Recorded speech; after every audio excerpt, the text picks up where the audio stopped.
way to show respect to the audience and respect your own business. It was a way to protect it. Hi, Mr. Richie Moon, and I'm Kayfabe Avenue, and I'm Kayfabe Focus.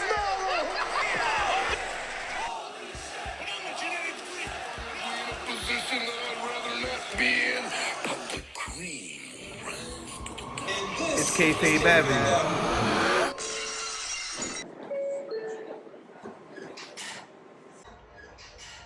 Ladies and gentlemen, heels and faces, casual wrestling fans, and all you smart marks, I am Mr. Richie Moon. And I'm Kayfabe AJ. And I'm Kayfabe Focus. And this is Kayfabe Avenue, and this is This Week in Wrestling. And there was a lot of things going on in wrestling this week. This week in wrestling was a lot of things happening. Like, I'm talking about like something just dropped. Boom. Bombshell. Boom. Dropped like Shane off the Titantron. Like Shane off the Titantron. Oh man, like Mick Foley off the Hell in the Cell. Like Jeff Hardy on anything. Like Mick Foley through the cell. My God, that's no check, no. So I guess we're gonna start off with the big one now. Yeah, I mean the loss of $1 billion. $1 billion. $1 billion. You gotta like the close up, but you gotta do like the. But they fired their financial managers of And the presidents. Right? Barrios, and I forgot the other woman's name. Yeah. Either way, the fans don't really care to know about who these people are behind the scenes. Sheesh. It's true. But, they fired two big executives, presidents of the company. With that, the faith of the stock. Yeah, it dropped. A lot of people dropped. They sold their shares, and the worth of the stock dropped by $1 billion. Oh, wow. That's the Fox deal. So, yeah, that's the entire worth of the Fox deal. So, now what is WWE going to do to recoup this kind of loss? I don't really know stocks. So I mean, you also got to look at it at a point of the two highest executives just left. That means anybody's on the chopping table right now. Everybody's probably going to be shook. The morale's going to be low. And then on top of that, there's a lot of people that those two brought in the management sense, that was like them and everything. So will they go with them, or will they stay with WWE? That's something that you got to think about. And also, there's also a new promotion, they could probably help financially. You never know what might happen. Yeah, I mean, the word is that they got a 7-figure severance package, and that Vince was doing like a lot of aggressive. He wanted to invest like aggressively, and they kind of wanted to take more of a laid back approach and just kind of milk it for all the money, multiple streams of income that they're getting. I don't know too much about stocks and stuff like that, so I kind of didn't. I know. Definitely, that was definitely more of their focus. Let's be real. The WWE is probably in the best financial place they've ever been in the history of the company. With the deal with Saudi Arabia, the current deal with Fox going on, they are in the greatest terms financially. But I think it's everything else is going down. It's everything else besides the actual finance that's affecting the stock, and in terms, the ratings and the ratings, people even willing to invest into the money. Let's be real. Down to the video game business, their video game has been a mockery this year. Horrible. Oh man. The whole development team behind them left. Did you ever personally experience any things playing 2K20? Did you ever? I've experienced a few things, not as drastic as people have showed online, but and they have done patches over time. But it's just there's so much things wrong on different divisions and different levels in WWE right now, and I think it's all boils down to creative decisions. Absolutely. And people are leaving the company, even wrestler wise, they're leaving because they're creatively stifled, or they want to experience something else creatively, and that's just impacting it all around. Why are people gonna tune in to things that they hate to see, or never get that payoff that they want to see at the end of the day? It's okay to not be pleased every week in and out, but people do want that good payoff at the end of the day. And going years being creatively stifled, and us seeing the most repetitive storytelling in WWE history, that's really where I think they need to start focusing on. Make the product better. When the product is actually better, more people invest, more people buy stuff, more people want to see, more people get interested. they'll recoup this $1 billion. It's nothing. You know what I think they should do? They should put Vince in a box and just ship him to Alpha Entertainment. It is, you know, it is Vince. I know That's this what- wasn't. That's what it ultimately. I know this wasn't a part of what we were gonna speak about, but just. I mean, it bleeds into just, it. It lends into it because you said people who creatively stifled the No, revival. no, I'm saying, the well, revival. not only just that, but I'm saying a particular point he brought up, it was Vince. And I agree. I was listening to Jericho's podcast over when he did on the Cruise of Jericho, part Deuce. He said one line specifically that Vince McMahon told him to sign with AEW. Once he found out he actually did sign, wanted to know the deal. Chris Jericho told him that he didn't feel comfortable, you know, telling him that, but he told him anyways. And he told him if he could get out the deal. It's decision making like that. Chris Jericho brought a lot of ideas straight to Vince McMahon. You know, having a showcase with New Japan, Intercontinental Championship. Jericho's trying to help make him partner and just see creative things differently. And, you know, Vince wasn't accepting of that. So now that Jericho made the move, yeah, that's nothing new. you know, and that's translating across the board. Wrestlers want to leave. Yeah. You know, he's doing anything to escape. They're hemorrhaging money just to keep people that nobody really wants to see because you never invested time in them before. Now you're doing it as a backup, so they don't go to another company, and they're you know, they're scrambling to keep people. Like I was saying, the revival got offered $500,000 a year for 5 years, and then now they're turning them down, and the revival just asks for their release again. And you also got to think about it like this: they have over 100 wrestlers on their roster. Everybody can't across all the brands. and that's what I'm saying. Now TV time. You're scrambling, but you want to fire the people in charge of finance when it's Vince McMahon is the bottom line. At the end of the day, Vince McMahon is okaying these things. So, but at the same time, we need a shift in either Vince McMahon gets with the times or he gives the reins to a Triple H or to someone else. It's a shame. that knows what people want nowadays. He's running the business model like it's the 80s. It's not the same thing.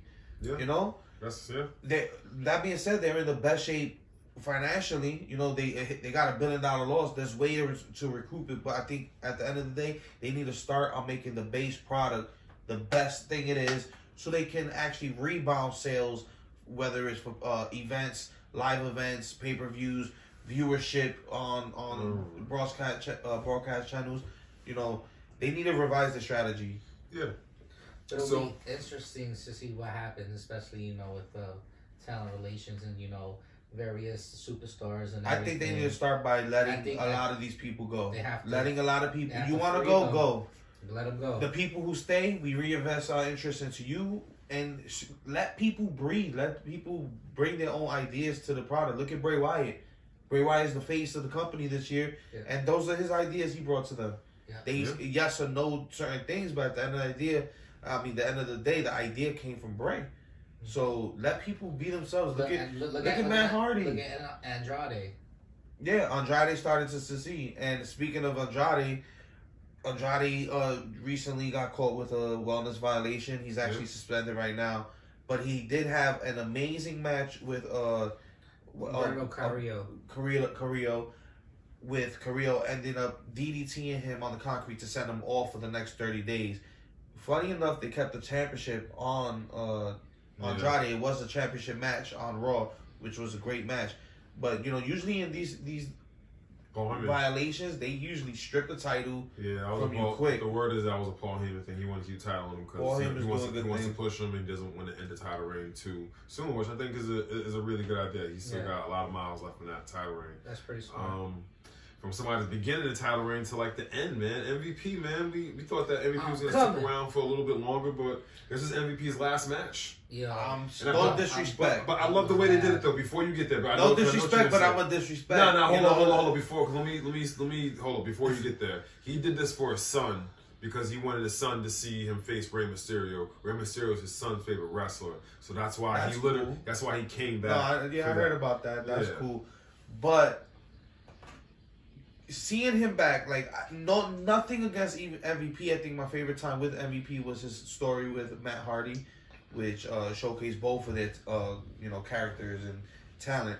But he never really resonated with me personally. Like, I never really wanted to care about MVP. And I feel like he was a Jim this Jones return clone. at the Rumble, let's be honest, it was flat as hell. Yeah, nobody cared. There was nobody cared that he returned. Brock was basically dominating the whole match. So. Yeah, but somebody Even if who he hasn't wasn't. been in the company for 7-8 years comes back, and nobody. I felt like he had no pop. The next night on Raw, for that match he had against Rey Mysterio, he didn't even tell people it was his last match. But at the end of the day, it wasn't even really a good match. I didn't see it.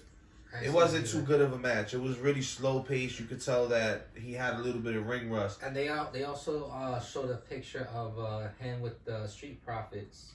Yeah.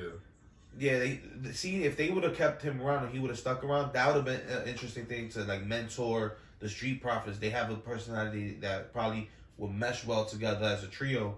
Yeah. But I'm not upset that we're not gonna give time to MVP because I wasn't really excited for that, and I feel like a lot of people can agree his return would have been flat anyways. Yeah. It would have been a waste of space on TV. Definitely would've. So the Raw ended off with Edge and Randy Orton. I was just happy just to see Edge back. He explained why he was back and just really good promo. And this is just so apparent. The promo that Edge cut was so good because you could just tell it was coming from his heart. It was just a guy going out there and talking, and it's just like just sprinkle some of that other magic on to the rest of the roster. Just let these guys and girls go out there and talk. Not everyone's gonna be a home run, but sometimes you gotta sink to get the boat ultimately sailing. But Randy Orton may be arguably the biggest heel in the game now. I like what he did. I'm not gonna say that, but some people are saying that. But he's a big heel. It showed how good of a heel Randy always has been. Though heel Orton is best Orton. The way he, did everything slow, methodically. He wasn't even speaking, but people knew what he was thinking. He came in and just hugged him. He just came in and hugged him. He didn't even say anything. He gets on the turnbuckle, acting like he's gonna stomp his head in with Edge's head between the chair. That was awesome.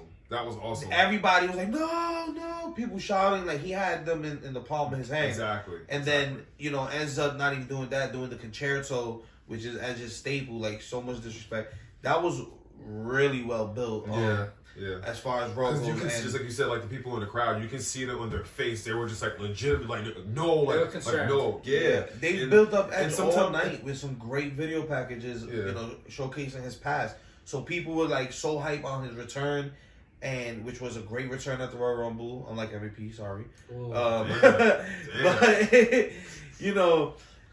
great promo, great build up all night. So people so happy off this, and that little moment we had with him and Orton at the Royal Rumble, it just built up so much anticipation for Rated RKO. I'm not gonna People lie, just I loved was hoping that we were gonna get maybe 2 matches with Rated RKO versus somebody, and then the turn was gonna happen. Yeah, but that's what I I'm thought. not mad. I would have definitely liked to see Rated RKO versus the New Day. Or maybe something like that. Usos. Yeah. It would have been nice like that, but who knows what will happen in the future? I mean, Edge is gonna be here for the next 3 years. He has a 3-year contract, 25 appearances and 25 appearances. It is like 3 years a match. It's like three matches a year. Something minimum. like that. 3 matches. So that's like the minimum. So That's, he might do more. And, Who knows? on top of that, rumors saying that Christian might even come out of retirement and be involved in this next storyline. Awesome. One more match. One more match. And he should, because Christian never got his proper retirement, just like Edge didn't go out on his own terms. So I feel like they would would personally love it. The level of respect for Christian. They do. You can't think about Edge without thinking about Christian. They came regardless of how many championship reigns Edge had, that would have never. The foundation of that was built on Edge and Christian's legacy together. 10 of those definitely come from Christian, because they're like 10-time tag team champions together. No. I'm saying as far as his world championships, he would have never been looked at in that light as far as a world champion. He's like an 11-time world champion, Edge. Oh yeah. So he would have never gotten to that pinnacle if it wasn't for the career he established tag teaming with Christian. And that gave them both spotlight. You know. They need to up the respect for Christian's legacy, I think. I agree. There's a little bit of the rumor that Charlotte might challenge Rhea Ripley for the NXT Women's Champion. Might be good. And I think this has kind of been confirmed by Ronda Rousey going on After the Bell podcast with Corey Graves. and she was talking about how she loves NXT, and she was kind of alluding how she might want to go out. She actually said that she wanted to fight Rhea Ripley, so there might be. This week on Raw, she pretty much was supposed to smoke. give her speech on who she's gonna choose, and she kind of did the "I'm gonna milk it." So that's the storyline built up. That's gonna be built up over weeks. Well, and I really hope she picks Rhea Ripley. That'd be a great change of pace, a great new matchup. Before Raw was actually a really great show, and it's been picking up steam the last couple of weeks. Paul Heyman effect. One thing I really did like coming off the Rumble and coming and going into this Raw this past week was Aleister Black. Finally taking the mic and saying, the problem with me these past couple months is that I've been sitting in the back waiting for somebody to come to me. So now I'm going to bring the fight to them. So now we're going to start seeing Aleister Black. Aleister Black coming for the smoke? You coming for the smoke? Want all the smoke. Oh, Aleister Black. And the thing is, he was supposed to be the Royal Rumble winner. It was either him or McIntyre. Yeah. So big things soon for Aleister Black too. That's facts. Yeah, can't wait for that. Yeah, I'm glad to see that these guys getting a push. I believe in Drew. Shout out to the Royal Rumble winner, Drew McIntyre. Oh, yeah. You know what I'm saying? I want to shout out to Brock Lesnar too. Like that performance in the Royal Rumble was regardless awesome. of how you had all types of Brock. You had Suplex City Brock. You had Boombox Brock. You know what I'm saying? You had Brock. You had who's that motherfucker Brock? I was saying. Who was a big boy? Yeah, he was a big boy. That was a great. I watched that Rumble all the way back. His selling and his face was a great Royal awesome. Rumble. Yeah, that was a really good Royal Rumble. I really like the men's and the women's Royal Rumble. Shout out to Charlotte. I really wish Shayna Baszler won it, but the MVP of the Royal Rumble was Bianca Belair. That's a fact. Shout out to Bianca Belair. Facts. I know we did a Royal Rumble review, but that's still kind of this week in wrestling. Exactly, she was the eliminatist. You know what I'm saying? John Morrison and The Miz are gonna go against the New Day at the Super Showdown. That was the first show announced for the Super Showdown for Saudi honestly, I hope that New Day relinquishes the titles to them. I think they should. I hope they do, man. I believe that's what should happen, and then Big E should come back and they take a more serious tone. Yeah, I would love that. I would love that. I think Big E needs to blame Kofi. Nah, I don't think that's what should happen. I think that's not gonna happen. I think that need to be more serious. They just need a boost, and I feel like a heel turn, either for all of them or individually. It's gonna happen. I think if they ever they do a can heel use a turn, guy like Big E, man. I think it's gonna happen at WrestleMania that they're gonna do a heel turn. Hopefully, they should do a heel turn. All of them. I would love to see like a multi-man elimination or multi-man tag team match like they did at like Mania 20, 4 corners, 4 different tag teams. Yeah. Maybe. We need more matches like that. We shall see. Bret Hart unfortunately has skin cancer, but it sounds bad, but it's very, very, very small. He's gonna get a surgery, gonna get it removed. Nice healthy. Just a reminder for everybody to stay healthy. You know what I'm saying? Go get checked. They made it seem like it was really bad online. No, nothing bad. Like it's like you can literally see it like it's a little ingrown hair growing right there, and they're gonna get it removed. And it's something very simple, but just a reminder. Everybody just stay healthy. Yeah, go get checked out. So moving out of the WWE universe, we're gonna move on to a little bit of the AEW. A little bit of the AEW. Which I'm excited for this because Lance Archer, if you're not familiar with him, he went against John Moxley at Wrestle Kingdom. Body dies. He's a big guy. Yeah, he's a big boy. Big boy. And AEW needs some big boys, so he's trying to trademark. He's working with the AEW lawyers to trademark Lance Archer. Yeah. So Lance Archer and everybody dies in the U.S. market. Oh, so yeah, because that's his catchphrase, that's the tagline. You know what I'm saying? So yeah, he's a big boy. I mean, he impressed me this year at Wrestle Kingdom, so I think AEW could probably use a guy like Lance Archer. They definitely could. I mean, can you imagine him versus Luchasaurus in a match? And we got Brody Lee coming in. The word is that matter of fact, the word is that Brody Lee is gonna make his debut on a show that we're going to. We gonna have the big boys. Yeah. Wait, we're going to? Yeah, the one that we're going to. I heard it was in Richmond. What happened? I heard it was in Richmond. Nah, because Brody Lee's from New York. Rochester. Really? No, the one that we're going to in Jersey. No, it's Rochester. Is it Rochester? Right, Rochester, not Richmond. I heard it was in Rochester. It's gonna be in Rochester. Well, who knows? Whatever. So who will still be at the one that we're gonna be at? So whatever. Hopefully he's at the one we be at. But yeah, that's another guy that AEW could use. A big guy. They need to solidify their heavyweight division. And all AEW needs to say now is where the big boys play. Oh my God. That'll be the last. gonna say That'll that. be the last They're not transition. gonna say that. I feel like that's gonna happen eventually. I don't think that's gonna happen. Yeah, That's they'll not gonna happen. definitely do a play on I that. don't think. I hope that don't do With a that. big boy. So it That's seems That's the last conversion. Right? to I'm WCW like, for damn them. it. It seems like they're doing a. It seems like they're kind of, which I'm not opposed to. They are backpedaling on the Nightmare Collective and trying to fade the Nightmare Collective out. Good. Which I'm not opposed to at all. It's dead. I don't like it at all. It's not getting I mean, over. It's quiet when they come out. I think it was the Luther character and the other one that got shaved her head bald. They turned on Kong on AEW Dark, and then Brandy's one of her online videos kind of explained. She's in a therapy session. Yeah, that her character's drifting away from that now. Yeah. So I'm happy for it. You know what? It was trash. I just wish that they could have just fixed it. You They- know, you fucked it up. Just fix it. Just like Britt Baker did. You know, she did a fucked up. Last we didn't even But this think is about like- Britt Baker. We're gonna get to Britt Baker in the Wednesday Night Wars. We definitely gonna get to Britt. I mean, if you want to talk about it, But get to Britt Baker in the Wednesday Night Wars. She definitely spoke truth bombs. Had some she truth definitely bombs. did. Yeah. She still needs to work on her delivery, but she spoke the truth this week. Shout out to Britt Baker. So where we at? That's it. And the last rumor of the week is that Taz might be phasing out JR on AEW. Why The can't it be? Lord. Why can't it be Excalibur? Because I don't think it is Listen, wrong with Excalibur. Taz can phase all of them out I don't think there's anything wrong and with just Excalibur. and just keep Tony Schiavone with him. We don't need the rest of them. I like Put Excalibur. JR in a role where he's interviewing people during their rivalry build up in those video packages. JR is perfect for that. Keep him in a talent relation role backstage. JR forgets people's names. It's just horrible. It's been horrible. Keep him in the I love JR's voice. I love in the spot when he's on fire. He's on edit fire. the footage, edit out his mistakes. Keep him in Yeah, the spot where he yeah. can do that. Cause that's one of Britt Baker's truth bombs this week.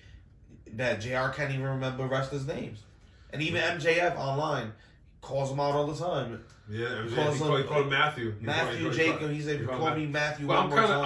I'm kind of, even though JR's messed up, I'm kind of thinking they might have done it on purpose tonight because both of them called him out. I mean, maybe, AEW has a tendency to use their fuck ups as gimmicks. I think the Matthew Jacob freedom might have been on purpose. I mean, it was but still good. This is not one even of if he them. wasn't. Get JR. Facts. I mean, All speaking for commentary. of them, fixing their thing in the Dark Order segment they had this week, they said that the person who was vacating Dustin Rhodes, at the end of that video, they beat him up and kicked him out of the Dark Order. Oh well, good. I guess. I mean, it happens. I guess because it happened on NXT, but people ain't speaking about that. Yeah. So and to end the week off in wrestling, Cyber Agent buys Pro Wrestling Noah. That's an interesting power play in the whole chess pieces of wrestling power plays. I thought Pro Wrestling Noah would sell to WWE to start NXT Japan. Yep. But now they sold it to Cyber Agent, Who was a bigger company than Bushiroad, which is New Japan, and they own two companies, which is Dynamic Dream Team, the DDT promotion where Kenny Omega and Ibushi started from, and now they own Noah, and Noah's gonna be on DDT's Peter Pan show, which is their biggest show of the year. So we'll see how that plays out, because now it doesn't seem like NXT Japan is happening. It's gonna be, I don't see. It's gonna happen. I don't see who. It's that you can't rush these things. But when WWE says they're gonna do something as far as NXT goes, they've done it. And they seen what happened with the UK scene. It was just UK like, is blowing up right now. Nope. That last Worlds Collide is proof of how good NXT UK is. NXT UK is doing good, but that whole the whole NXT UK Everything. independent scene. Listen, that has nothing to do with NXT. Yeah, that has nothing. No, it has nothing to do with NXT. Several independent companies in UK have shut down because of it. I'm right. not making this but up. What does that matter? This is what the does other that wrestlers matter? have said. All those promotions that are shutting down, they didn't do anything to grow. They were trying to grow. Several of those companies were growing. Bro, half of those companies have been on for 30 plus years and never did anything. Defiant was only out for a couple. Defiant is half of the stars were that was running. That was what culture though. Yeah, I know, but I'm saying, but that shut down because of the NXT UK. Listen. This is what the wrestlers from the NXT they're complaining about this. The NXT, not the NXT, the wrestlers from the UK are saying that this is a bad thing. So then this they is need what to they're find. saying. So then they need to find avenues to get their viewership. And what I'm saying is, Japan seen that, and they're like, stars to draw money. That's it. But a lot of the stars Step went up to the NXT Or UK. create partnerships. Or There's create a vacuum. partnerships. It was a money. It was money. There's It's an money. obvious All they have to vacuum. do is really create partnerships throughout wrestling, and get their name up. It's money though. Now, it's money. NXT had more money. I'm not gonna knock WWE for building a promotion. I'm not gonna knock them either. and making it work The whole point. quicker than all those other promotions have. What the only thing I'm saying that to NXT say. UK is on fire right now. No, I'm only saying that to say is that I feel like Japan seen that and was just like, oh, no. That's what We're I'm trying gonna to lock. say. Oh, we're gonna lock yeah, over probably. here. That's what I'm trying to say. Yeah. More than likely, but NXT Japan, if WWE wants to pursue it, they're gonna make it happen. I know, but It's it's just gonna be a like, lot harder now. It's gonna be harder. I can't fathom how exactly they're gonna. They do have it. It's not hard. all the biggest It's not promotions are locked, are It's basically not locked hard. up together now. WWE is a name that's branded across the globe. This is All true. they have to do is get the right person to give them the retail space to set up a facility over there. That's it. The rest is on WWE. Well, what's going to happen with NXT Japan, if that happens, is they're going to actually have to You think- build the you new really stars. think- They're not going to be able to take over. You really think they're the not going to be able government- to take over the big stars like they did? Because with UK, they came and took the big stars. You started really think the NXT government UK. officials? Japan's You not think going to be able to do the that. government Not gonna officials be are able going to to get involved in not letting McMahon do business in their country? Of course, the government officials will let them. Exactly. I'm talking about where they're the gonna get wrestlers, talent from. the wrestlers. Which one, the wrestlers? All right, now the wrestlers. You're telling me that there's not at least 20 to 30 new up and coming young Japanese wrestlers that won't give NXT Japan a try? Yeah, they will. They But will, here it is, but- but they have to build them up. There's big- NXT UK didn't build those Right, big stars up but from the there's ground big up. They prominent- just took the biggest independent stars. There's They're not prominent going to people have that in New option. That's what we're Japan. saying. There's prominent people in New Japan and prominent people in Shimmer that have jumped ship and went to WWE. It They is might. not far fetched. They And we're might. talking about the Shinsuke Nakamura's, legends in New Japan that still jump ship. With all that Joshi and Japan pride, it still happened. So imagine if WWE said, we'll give you the same recognition, the same star power, but you can stay the fuck home. They're going to choose to stay home and be in NXT Japan and still have the opportunity to one day headline the WrestleMania or at Maybe. least be a part of it. Maybe. We'll see. It could happen. Maybe. We'll see. We shall see. But you know that we can do this all day. All Clearly. day. With that being said, This long ass episode. AJ, where can they find you at? At Kayfabe_AJ on Instagram. Focus, where can they find you at? At Kayfabe_focus. You can find me at Mr_Richie Moon. You can find me at Kayfabe_Avenue. We have a Facebook group. Join us. We have a YouTube group. Like, share, subscribe. Hear us on Spotify. Hear us on iTunes. Hear us on Podcasts. Anchor. On Anchor. Hear us all over on all major platforms where you all can hear your podcast podcast. platforms. With that being said, SoundCloud, facts. We know. Patreon, OnlyFans, MySpace, porn. Wait, what? Mi Gente, Me Spot. Listen here, gallinas. You know that we can do this all day. With that being said, Kenny, take us home. Goodbye. Mwah. And good night. Bang.